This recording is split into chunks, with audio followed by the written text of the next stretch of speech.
종의 기도를 들으시옵소서라고 한 제목으로 함께 은혜를 나누도록 하겠습니다.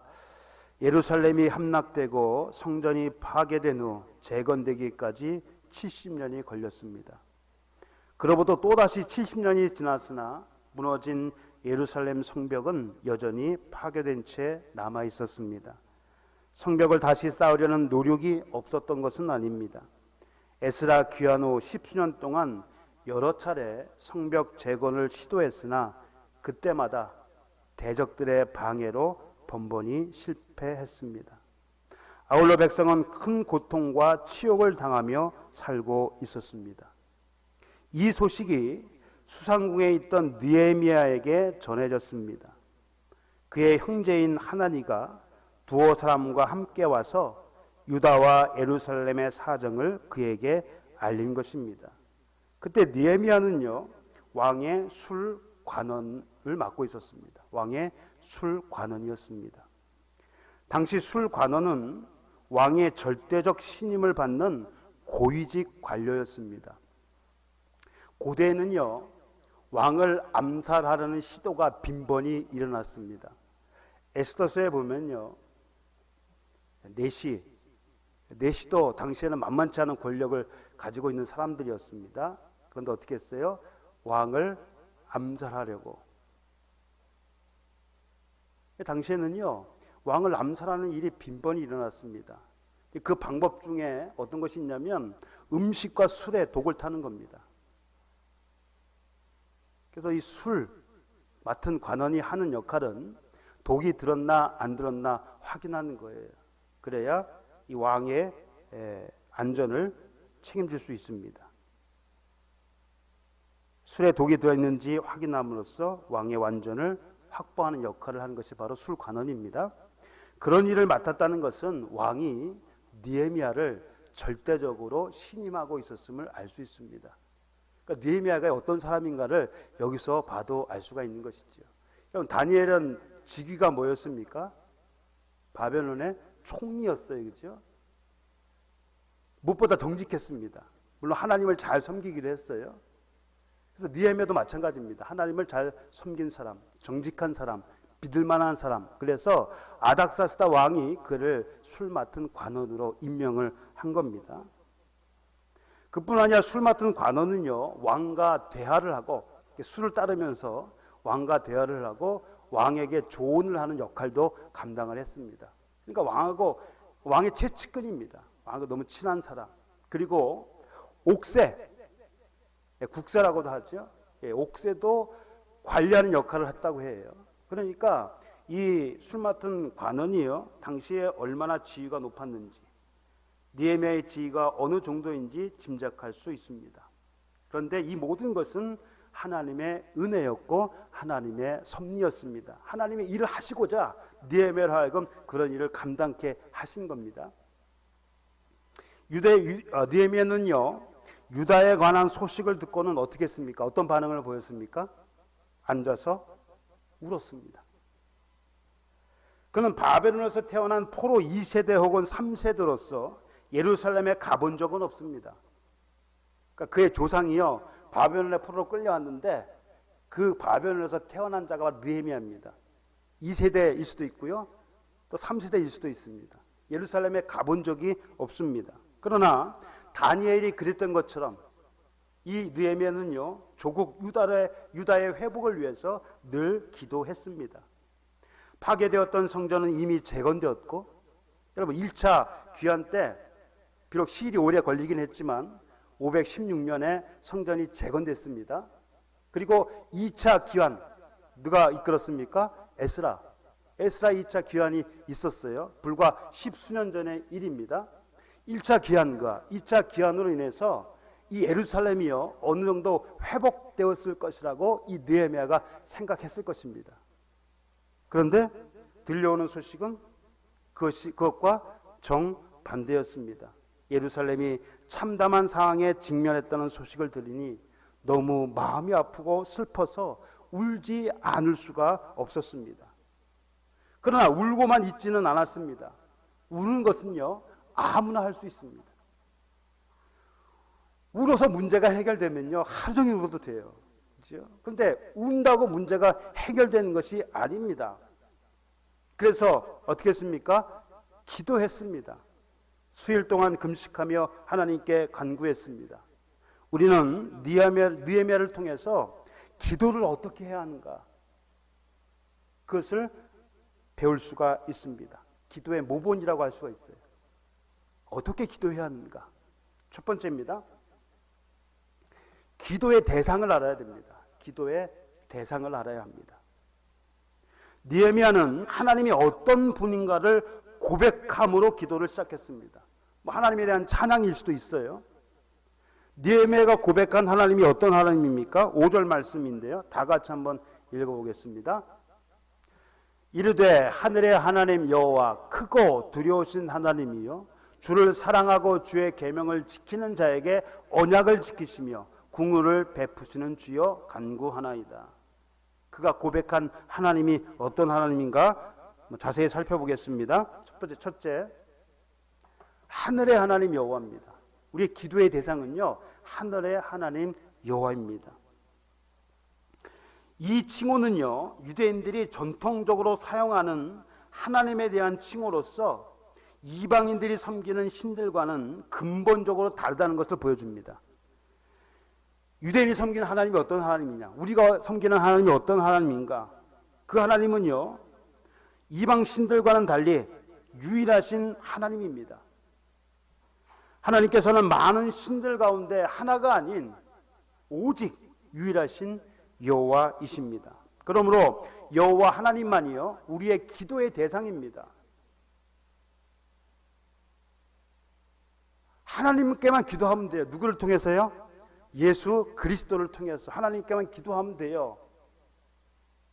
하나님께 기도할 때 다른 사람 필요 없습니다. 다른 사람의 도움이 필요 없어요. 그냥 기도해 주십시오. 중보 기도를 요청할 수 있어도 그 사람을 통해서 하나님께 기도할 필요가 없어요. 우리는 예수 그리스도를 통해서 하나님께 직접 기도하면 됩니다. 우리의 기도의 대상은요 오직 여호와 하나님 한 분밖에 안 계십니다. 그 하나님만이 경배를 받으실 분이고요, 그 하나님께만 우리는 기도해야 합니다. 두 번째, 크고 두려우신 하나님입니다. 우리의 기도의 대상 하나님이 어떤 분이신가? 크고 두려우신 하나님입니다. 왜 그렇습니까? 왜 하나님은 두려우신 분입니까? 하나님께서는 무엇이든 하실 수 있는 전능하신 분이시기 때문입니다. 하나님께서는 죽이기도 하시고 살리기도 하시며 가난하게도 하시고 부하게도 하십니다. 인생의 생사화복이 그분의 손에 달려 있습니다. 하나님께서 원하시기만 하면 무엇이든지 다 할 수 있어요. 또 영혼과 몸을 함께 지옥에 던져져 멸하실 수 있는 분이 바로 하나님이십니다. 영혼과 몸과 영혼을 능히 지옥에 멸하실 수 있습니다. 그러므로 몸은 죽일지라도 영혼은 죽이지 못하는 이들, 누굽니까? 마귀나 사람. 그들을 두려워하지 말고 하나님을 두려워해야 합니다. 우리가 두려워할 대상은요 하나님 한 분밖에 없습니다. 벵겔이라고 하는 신학자가 이렇게 얘기를 했습니다. 하나님을 두려워하지 않는 사람은 하나님 외에 모든 걸 두려워하지만 하나님만 두려워하는 사람은 하나님이 아닌 것에 대해서는 그 어떤 것도 두려워하지 않는다. 하나님을 두려워하는 사람은요 하나님 외에 다른 것을 두려워하지 않습니다. 그러나 하나님을 두려워하지 않는 자는 하나님만 빼고 다른 것은 다 두려워해요. 그러니까 신앙의 사람, 그렇지 않은 사람이 확실히 차이가 나는 것이죠. 우리가 두려워해야 할 분은 오직 하나님 한 분밖에 안 계십니다. 셋째, 하나님 어떤 분이냐면요 언약을 지키시는 분입니다. 언약을 지키시는 분. 여러분, 사람은요 약속을 한 후에 그 약속을 지킬 수도 있고 안 지킬 수도 있습니다. 불안해요.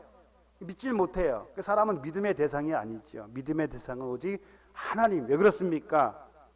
성경은 하나님을요 신실한 분으로 그렇게 묘사를 하고 있습니다. 신실하다. 신실하신 하나님. 그럼 신실하다는 뜻이 무엇입니까? 신뢰하다, 확신하다, 혹은 확실하다는 뜻입니다. 하나님은 전능하시기 때문에요 못하실 일이 없습니다. 그리고 신실하신 분이시기에 하나님께서 하신 언약 혹은 하나님과 맺은 언약은 의심의 여지 없이 반드시 성취가 됩니다. 사람은 할 수 없어도 하나님은 하실 수 있어요. 그러니까 하나님과 맺은 언약은 반드시 이루어집니다. 느헤미야는 이 약속을 근거로 하나님께 간구했습니다. 마지막으로 우리 기도의 대상이 누군가? 긍휼을 베푸시는 분입니다. 하나님께서는 시내산에서 이스라엘 백성과 언약을 맺으셨습니다. 이것은 일방적인 언약이 아닙니다. 언약은요, 그 언약을 맺는 쌍방이 있습니다. 하나님과 이스라엘 백성이 언약을 맺었어요. 이 언약은요, 이스라엘 백성이 하나님의 명령을 지킬 때만 유효합니다. 그래서 느헤미야가 뭐라고 했어요? 주를 사랑하고 주의 계명을 지키는 자에게 언약을 지키시며, 그러니까 이 언약은요, 하나님의 계명을 지키는 때만 유효한 언약입니다. 그런데 어떻게 했습니까? 이스라엘 백성은 하나님의 계명을 지키지 않으므로 언약을 파기했습니다. 하나님께서 경고하신 대로 그 땅에서 쫓겨나 여러 민족 가운데 흩어져 살았습니다. 하나님께서요, 경고하셨어요. 내 언약을 지키면 복을 받지만 그렇지 않으면 저주를 받을 것이다. 이 땅에서 쫓겨나 여러 민족 가운데 흩어져 살게 될 것이다. 하나님께서 경고하셨어요. 그런데 그 경고를 무시하고 하나님의 명령을 지키지 않았습니다. 그 결과 어떻게 됐어요? 지금 이스라엘 백성이 북이스라엘은 아수르의 포로로 끌려갔고 없어졌고, 아예 유다 백성은 이제 바벨론의 포로로 생활하고 있는 것입니다. 비록 1차, 2차 귀환이 있었지만 여전히 어려운 상황에 처해 있습니다. 누구 때문에? 바로 이스라엘 백성, 그들의 죄 때문입니다. 하나님의 언약을 깨트려 버렸기 때문에 이런 결과를 가져오게 된 것이죠. 그러나 긍휼이 많으신 하나님께서는 그들이 자신의 죄를 깨닫고 하나님께로 돌아가면 어떻게 하신다고요? 그들이 어디 있든지 간에 지구 끝에 있을지라도 그들을 데려다가 다시 하나님의 그 약속하신 것 예루살렘으로 돌아오게 하실 것이다. 그렇게 말씀을 하셨습니다. 하나님께서는요, 죄에 대해서는 반드시 징계하십니다. 왜냐하면 공의의 하나님이시기 때문에. 그러나 자신의 죄를 회개하고 돌이키면 용서하시고 긍휼을 베푸시는 분이시며 진노 중에라도 자비를 잊지 않으시는 분입니다. 하나님께서 우리에게 원하시는 것은요, 우리가 진노, 징계를 받아서 멸망하는 것 결코 원치 않으십니다. 모든 사람이 구원을 얻기를 원하십니다. 하나님의 말씀에 순종하여 구원을 얻기를 원하십니다. 그래서 진노 중에라도요, 자비를 잊지 않으시는 긍휼이 많으시는 분. 느헤미야는 하나님을 그렇게 고백했습니다. 우리는 느헤미야의 고백처럼 기도의 대상인 하나님이 어떤 분이신지를 분명히 알아야 합니다. 하나님은 유일하신 참 하나님이시며 모든 걸 하실 수 있는 전능하신 하나님이십니다. 그러기에 약속을 반드시 지키시는 신실하신 분이시며 진노 중에라도 긍휼을 잊지 않으시는 자비로우신 하나님이십니다. 우리는 이 사실을 잊어서는 안 돼요. 그래야 우리가 확신을 가지고 기도할 수 있습니다. 우리가 믿는 하나님, 우리가 기도하는 대상이 어떤 분인지 잘 모르면서 어떻게 기도를 합니까? 어떻게 확신을 가질 수 있습니까? 하나님 이런 분이라는 걸 알아야 우리가 확신 있게 기도할 수 있고요, 응답이 더디더라도 낙심하지 않고 인내하며 끝까지 기도할 수 있습니다. 왜? 하나님이 신실한 분이시기 때문에, 반드시 약속하신 건 이루시는 분이시기 때문에 비록 응답이 더디더라도 낙심하지 않고 인내하며 끝까지 기도할 수 있습니다. 두 번째, 느헤미야의 기도에서 배울 수 있는 것이 뭐냐면 회개해야 합니다. 그러니까 하나님 기도의 대상이 어떤 분인지를 먼저 알고요, 그리고 회개해야 돼요. 그러니까 기도하기 전에 우리에게 해야 할 일은 바로 회개하는 일입니다. 느헤미야 1장 6절입니다. 이제 종이 주의 종들은 이스라엘 자손을 위하여 주야로 기도하오며 우리 이스라엘 자손이 주께 범죄한 죄들을 자복하오니 주는 귀를 기울이시며 눈을 여시사 종의 기도를 들으시옵소서. 나와 내 아버지의 집이 범죄했습니다 라고 고백을 했습니다. 이스라엘 백성은 하나님께서 모세에게 명령하신 계명과 율례와 규례를 지키지 않았습니다. 그들은 하나님만을 섬기라는 명령은 물론이고 이방인과 결혼하지 말라는 명령도 어겼습니다. 에스라 때도 그랬어요. 그것 때문에 이스라엘이 멸망했음에도 불구하고요, 또다시 같은 죄를 범합니다. 느헤미야 때도 그랬어요.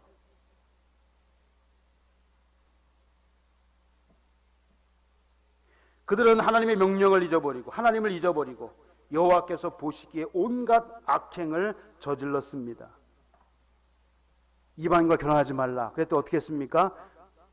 그들의 딸들을 맞아 아내로 삼으며 자기의 딸들을 그들의 아들들에게 주고 또 그들의 신들을 섬겼습니다. 그렇게 하지 말라고 수차례 경고했음에도 불구하고 하나님의 명령을 듣지 않고 자기 마음대로 자기가 원하는 대로 했어요. 마귀가 그걸 부추기는 거예요. 인간의 욕망을 자꾸 부추겨요, 마귀가. 그렇게 하도록. 결국은 그 마귀의 게임에 넘어와서 결국은 죄를 범하고 말았습니다. 그로 인해 이스라엘은 멸망했고요, 백성이 고통을 겪고 있는 것입니다. 그런데 이스라엘이 이런 상황에 놓인 것은요, 느헤미야의 죄 때문이 아닙니다. 유다가 멸망한 것은 이 느헤미야하고는 아무 상관이 없어요. 왜 그러냐면 그때 당시에 느헤미야는 태어나지도 않았습니다. 그러니까 느헤미야의 죄 때문에 유다가 멸망한 것이 아니고 그들의 조상 때문에 멸망한 거예요. 그럼에도 느헤미야는요, 자신의 죄를 회개합니다. 나와 내 아버지의 집이 범죄하여. 직접적인 관련이 없어요. 그럼에도 불구하고 자신이 유다의 그 백성들의 죄와 자신의 죄를 동일시합니다. 왜 그렇습니까? 이것이 바로 공동체 의식입니다. 자신도 이스라엘 백성의 일원이기 때문에 자신에게도 책임이 있다. 그 책임을 통감하고 있는 것입니다. 내가 비록 그때 태어나지 않았고 나의 죄하고는 아무 상관이 없지만 그럼에도 나는 이스라엘 백성으로서 일말의 책임이 있다. 이것이 바로 공동체 의식입니다. 이러한 의식을 갖는 것은요, 신앙에서뿐만 아니라 사회에서도 매우 중요합니다. 이 나라의 민족이 이렇게 된 것이 누구 때문입니까? 그 천주교에서 그 스티커 발행해서 차 뒤에다 붙이잖아요. 뭐라고 했어요? 내 탓이다, 내 탓이다. 이 나라 민족이 이렇게 된 것이 내 탓이다. 내가 뭐 크게 뭘 잘못하진 않았어요, 그렇죠? 근데 이 민족이 이렇게 된 것은 내 책임도 있는 겁니다. 내가 더 많이 기도하지 못했고 더 많이 하나님의 자녀로서 올바로 살지 못했기 때문에. 느헤미야는요, 이런 의식을 가지고, 공동체 의식을 가지고 이 이스라엘 백성의 죄를 회개했습니다. 우리가 하나님께 무엇을 구하기 전에 먼저 해야 할 일은요, 자기의 죄를 자백하고 참회하는 것입니다. 하나님께서는 그런 자들의 죄를 용서하시며 그들을 위로해 주실 것입니다. 마지막으로 세 번째, 간구해야 합니다. 느헤미야는 이스라엘 자손이 범한 죄들을 자백한 후 하나님께서 이스라엘 백성에게 하신 약속을 기억해 주시기를 간구했습니다. 그 약속이 어떤 약속입니까? 느헤미야 1장 8절 9절 말씀인데요, 다 같이 읽겠습니다. 옛적에 주께서 주의 종 모세에게 명령하여 이르시되 만일 너희가 범죄하면 내가 너희를 여러 나라 가운데 흩을 것이요 만일 내게로 돌아와 내 계명을 지켜 행하면 너희 쫓긴 자가 하늘 끝에 있을지라도 내가 거기서부터 그들을 모아 내 이름을 두려고 택한 곳에 돌아오게 하리라 하신 말씀을 이제 청하건대 기억하옵소서. 이스라엘 백성은 하나님의 계명을 지키지 않으므로 징계를 받아 여러 민족 가운데 흩어져 살았습니다. 하지만 그들이 회개하고 돌아오면 자비로우시고 은혜로우신 하나님께서 그들을 긍휼히 여기사 그들이 어디에 흩어져 살든지 그들을 다시 모아 하나님의 이름을 두려고 택한 곳, 즉 예루살렘으로 그들을 데려올 것이라고 약속을 하셨습니다.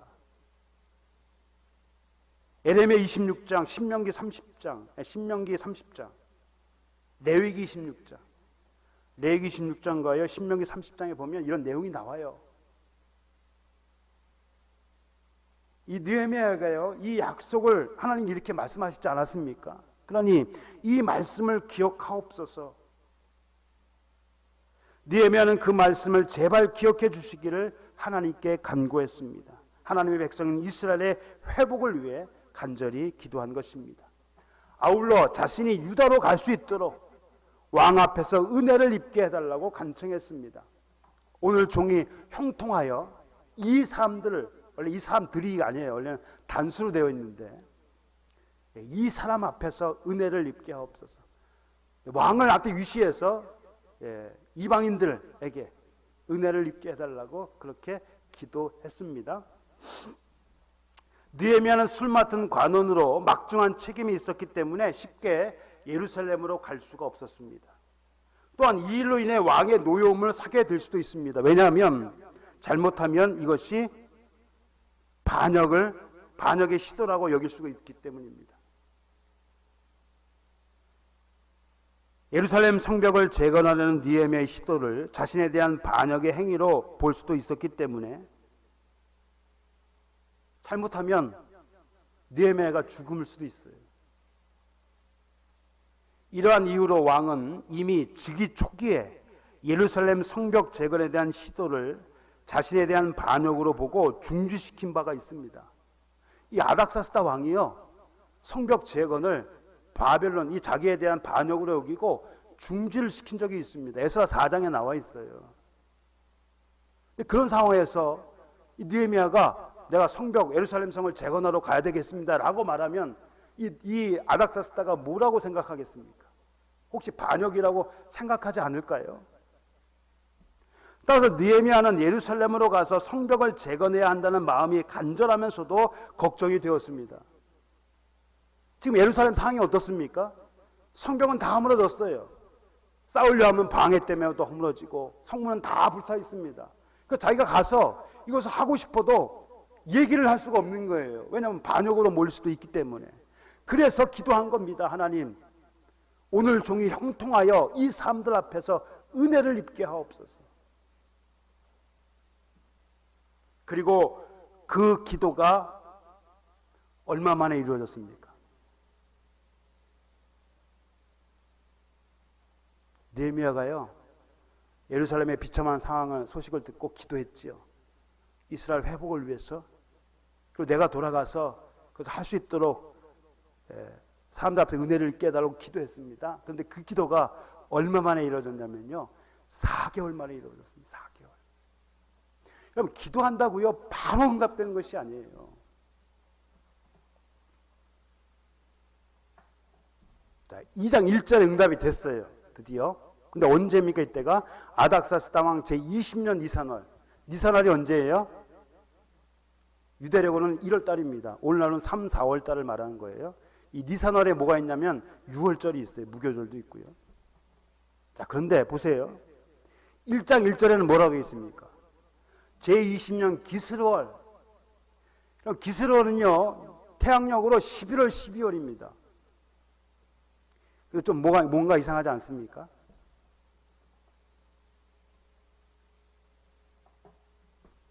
니산월이 몇 월 달이라고 해요? 태양력으로? 3월, 4월. 기스로는 몇 월 달이라고요? 11월, 12월. 근데 즉위 연도를 한번 보세요. 응답이 된 게 제20년입니다. 20년 3월이라고 보겠습니다. 20년 3월. 그런데 기도가 언제 시작했어요? 20년 11월 달에 시작했어요. 뭐가 좀 안 맞는 것 같죠? 원래 1월 달에 시작해서 12월 달에 이렇게 돼야 되는데 12월 거꾸로 된 거예요. 11월 달에 시작했는데 1월 달에 응답을 받았어요. 근데 같은 해예요. 이럴 수가 있습니까?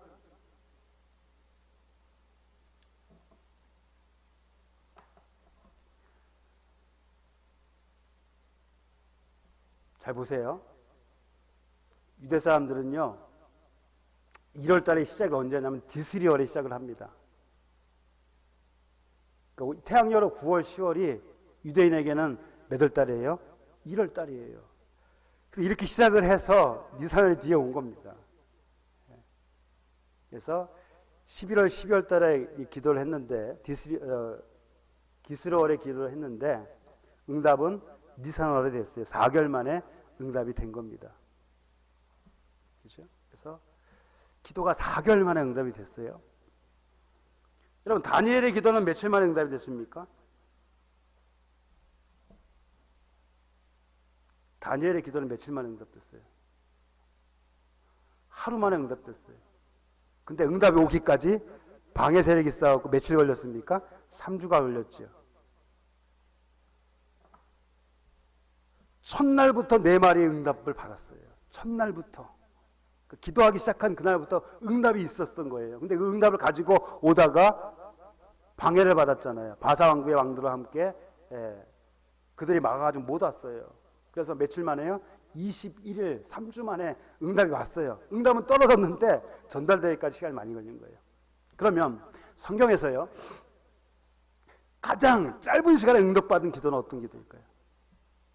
가장 빨리 응답받는 기도, 가장 빨리 받은 응답 기도. 창세기 24장에 나왔는데요, 얼마나 기도 응답이 빨랐냐면 말을 마치기 전에, 기도를 끝내기 전에 응답을 받았어요. 하나님, 내가 이런 사람이 있었으면 좋겠습니다.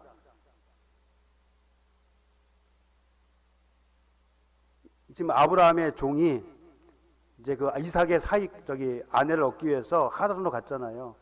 가자마자 우물 곁에 앉아서 기도를 한 거예요. 이런 사람이 있으면 내가 그것이 하나님께서 정해주신 그 배필로 알겠습니다. 라고 말을 마치기도 전에 어떻게 해요? 그에 해당하는 사람이 왔어요. 그러니까 말을 마치기도 전에 응답을 받았어요. 가장 빠른 응답입니다. 이런 응답도 있어요. 또 하루 만에 그날 기도할 때 응답받는 것도 있습니다. 그러나 느헤미야처럼 4개월이 걸릴 수도 있어요. 혹은 10년, 20년이 걸릴 수도 있습니다. 그러나 중요한 것은 그 기도가 언제 어떤 형태로든 반드시 응답이 된다는 겁니다. 눈물로 기도하는 것은요, 결코 무효가 되지 않습니다. 우리가 눈물로 기도할 때 그 기도는 언제인지는 알 수 없어요. 그러나 반드시 응답이 될 것이라는 사실을 우리가 잊지 말아야 됩니다. 낙심하지 말고 끝까지 인내하며 기도해야 합니다. 반드시 응답될 줄 믿고. 왜요? 그 하나님 어떤 하나님이라고요? 신실하신 하나님, 긍휼이 많으신 하나님, 모든 것을 하실 수 있는 전능하신 하나님. 우리가 믿고 간구하는 것은 받은 줄로 믿어야 되는데 언제 응답이 될지 모르나 반드시 응답이 됩니다. 사랑하는 성도 여러분, 느헤미야가 유다에 대한 슬픈 소식을 들었을 때 나라의 회복을 위해 하나님께 간절히 기도했던 것처럼 우리도 어렵고 힘들 때 하나님께 구해야 합니다. 하나님께서는 우리에게 필요한 것이 무엇인지 알고 계십니다. 여러분, 하나님께서는 우리가 구하지 않아도 우리에게 필요한 것이 무엇인지 알고 계세요. 그죠? 왜? 전지하신 하나님이기 때문에. 구하기 전에 너에게 있어야 할 것을 하나님 너희 아버지께서 아시느니라. 그래도 뭐 해야 된다고요? 그래도 기도해야 된다. 에스겔서 36절 37절. 그래도 그것이 이루어지기를 내게 구하여야 할지라. 아니, 아시면 그냥 해주시면 되지. 왜 우리가 기도해야 합니까? 그냥 아시면 알아서 해주시면 되잖아요. 네? 그럼 자녀가 필요한 거 부모가 알아서 잘 챙겨주면 되잖아요. 근데 왜 구해야 됩니까? 왜 기도해야 됩니까? 호의가 계속되면 뭐가 된다고요? 호의가 계속되면요, 권리인 줄 알아요. 은혜를 자꾸 받으면 나중에 뭐가 되냐면 당연히 받아야 되는 걸 생각하는 거예요. 호의가 계속되면 권리인 줄 알아요. 구하지 않아도 당연히 주시겠지. 그럼 뭐가 없습니까? 감사가 없어요. 기도도 없습니다. 알아서 해주니까.